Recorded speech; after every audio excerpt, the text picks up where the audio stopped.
Hello all, నమస్కారం అందరికీ. Welcome to Telugu tech exposed. ఈ ఛానల్ వచ్చేసి ఉత్త స్కామ్స్ గురించి చెప్పాలనే ఉద్దేశం కాదు. I wanted to share much about technology, gadgets and lot more. కానీ ప్రస్తుతానికి చాలా స్కామ్స్ అవుతున్నాయి. కానీ నేను వాటిపైన చాలా తక్కువ అవేర్నెస్ వీడియోస్ చూసిన, ఎక్కువ చూడలేదు. సో నాకున్న నాలెడ్జ్లో కొంచెం రీసెర్చ్ చేసి ఆ స్కామ్స్ పైన అవేర్నెస్ తీసుకొద్దామని చెప్పి ఇనిషియలీ స్కామ్ అవేర్నెస్ వీడియోస్ పెడుతున్నాను. అండ్ ఈరోజు ఒక కొత్త స్కామ్, మేబీ చాలామంది ఎక్స్పీరియన్స్ చేసి ఉండకపోవచ్చు, కానీ చాలామంది ఈ స్కామ్లో కోట్లు పోగొట్టుకున్న నేను చూసిన. నేను చాలా కంప్లైంట్ కాపీస్ చూసిన. క్రోర్స్ ఆఫ్ మనీ స్కామర్స్కి అయితే నెఫ్ట్ చేసినారు, ట్రాన్స్ఫర్ చేసినారు. ఈ స్కామ్ పేరు వచ్చేసి డిజిటల్ అరెస్ట్ స్కామ్ అనమాట. I'll tell you why it's called digital arrest scam. ఎందుకంటే మనకి వాట్సాప్లో ఒక వీడియో కాల్ వస్తుంది. వీడియో కాల్లో బ్యాక్గ్రౌండ్లో ఒక పెద్ద పోలీస్ స్టేషన్ సెటప్ ఎట్లుంటుంది, ఒక సెటప్ ఉంటుంది. పోలీస్ టోపీ, పోలీస్ డ్రెస్ యూనిఫామ్ వేసుకొని ఇక్కడ 3 స్టార్లు ఉండే ఐపీఎస్ క్యాడర్లో ఉండే పోలీస్ ఆఫీసర్ మీతో మాట్లాడుతుంటారు. మీ పేరు రాజా కదా, మీరు ఒక ఇన్వెస్ట్మెంట్ చేసినారు, ఇట్లా ఇంట్రోగేషన్ టోన్లోనే మాట్లాడుతుంటారు. మనకి పోలీసోడు వీడియో కాల్ చేస్తే పనిచేయదు బ్రెయిన్. సో మనం మన బ్రెయిన్ ప్రాసెస్ చేసే టైంలోనే వాళ్ళు ఆలోచించనియరనమాట. క్వశ్చన్ పైన క్వశ్చన్ అడుగుతుంటారు. ఇదిగో ఇట్లా మధ్య మధ్యలో ప్రమోషన్ కాల్స్ వస్తూనే ఉంటాయి. లిమిట్ అయితే ఏమవుతుంటుందంటే, మీకు మీరు ఒక చోట ఇన్వెస్ట్ చేసినారు, ఇదేమో అడుగుతారనమాట. బేసికలీ వీళ్ళకి ఈ డేటా ఎక్కడి నుంచి వస్తుందో చెప్తా. ఫస్ట్ మనం బ్యాంక్స్లో ఫిక్స్డ్ డిపాజిట్ చేస్తాము, లేకపోతే ఏదైనా బ్రోకర్ దగ్గర హై అమౌంట్తో ఇన్వెస్ట్మెంట్స్ చేస్తాము, ఇట్లాంటివి ఏమైనా చేస్తాం కదా. మన డేటా ఈ బ్యాంకులో పనిచేసే వీళ్ళు అమ్ముకుంటున్నారు. స్కామర్లకి, వేరే కంపెనీలకి, ఎవ్వరికి పడితే వానికి అమ్ముకుంటున్నారు. వాళ్ళు డబ్బులు ఇచ్చి ప్రీమియం మనీ అంటే ఎక్కువ డబ్బులు ఇచ్చి డేటా కొనుక్కుంటున్నారు హై ప్రొఫైల్ నెట్వర్క్ ఇండివిజువల్స్ది. ఇట్లా హెచ్ఎన్ఐస్ డేటా కొనుక్కొని వాళ్ళు టార్గెట్ చేస్తున్నారు వాళ్ళకి. ఇప్పుడు నేను బ్యాంక్లో ఒక ₹1,00,00,000 ఎఫ్డీ చేసిన.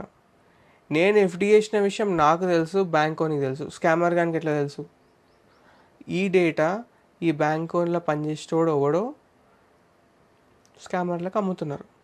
అట్లా స్కామర్లకు తెలుస్తుంది, నా దగ్గర గిన్నిగనం పైసలు ఉన్నాయి, ఎఫ్డీలనో బ్యాంకులనో ఉన్నాయని తెలుస్తుంది.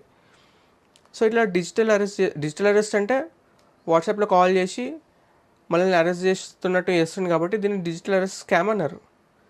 సో ఈ స్కామ్లో ఏంది, నిన్ను అడుగుతాడు, నువ్వు ఇట్లా గింతగానం డిపాజిట్ చేసినావు, ఈ డిపాజిట్లో స్కామ్ మనీ ఉంది. ₹1,00,00,000 డిపాజిట్ చేసినావు కదా, ₹1,00,000 10 లక్షలు స్కామ్ మనీ ఉంది. కాబట్టి నువ్వు ఏం చేయాలంటే ఈ డిపాజిట్ని బ్రేక్ చేసి మాకు సరెండర్ చేయాలి. మేము ఒక అకౌంట్ నెంబర్ అది ఇస్తాము, దీంట్లో మీరు ఆ డిపాజిట్ మనీ పంపించేసిన తర్వాత మేము ఇన్వెస్టిగేషన్ చేస్తాం. ఇన్వెస్టిగేషన్ చేసి ఇన్ కేస్ మీరు ఇన్నోసెంట్ అని తేలితే ఏదైతే ఫ్రాడ్ మనీ ఉందో అది తీసేసుకొని మిగతా మనీ మీకు ఇచ్చేస్తామని చెప్పి చెప్తారు.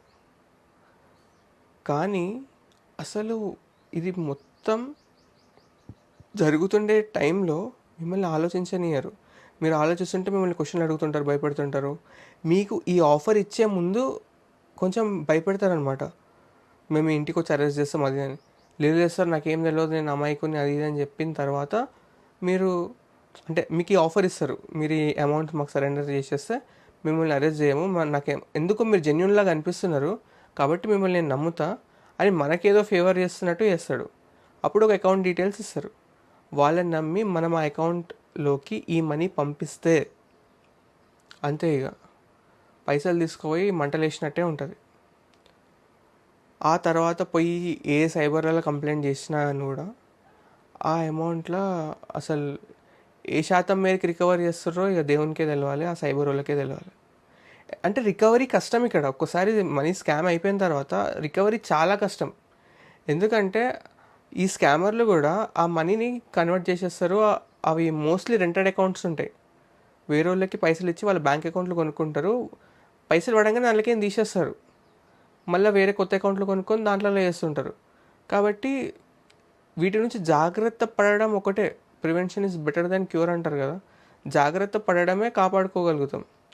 స్కామ్ అయిపోయిన తర్వాత మనీ రికవర్ చేసుకుంటే అంటే చేసుకునే ఛాన్సెసే తక్కువ అసలు. ఫస్ట్ ₹1,00,00,000 పోగొట్టుకున్నానికి 10 లక్షలు వచ్చాడే గొప్ప అనుకుంటున్నాను నేనైతే ఎప్పుడు ఎవరిదైనా మనీ రికవర్ అయిపోయినట్టు నాకైతే తెలియదు. నేను ఎవరిని చూడలే.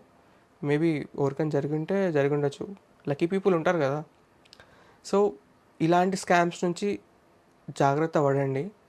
ఎవరన్నా అట్లా పోలీస్ డ్రెస్ వేసుకొని భయపెడితే, మిమ్మల్ని వేరే వాళ్ళతో మాట్లాడనీయకపోతుంటే, మిమ్మల్ని ఆలోచించనీయకుండా క్వశ్చన్ పైన క్వశ్చన్ అడుగుతుంటే ప్యానిక్ కాకండి. ఫస్ట్ ఫోన్ కట్ చేసేసి మీ ఫ్రెండ్ కన్నా మీ ఇంట్లో కన్నా కాల్ చేసి కూల్గా మాట్లాడి చెప్పండి ఇట్లా అయింది ఇట్లా అని. అప్పుడు ఎవరైనా చెప్తారు.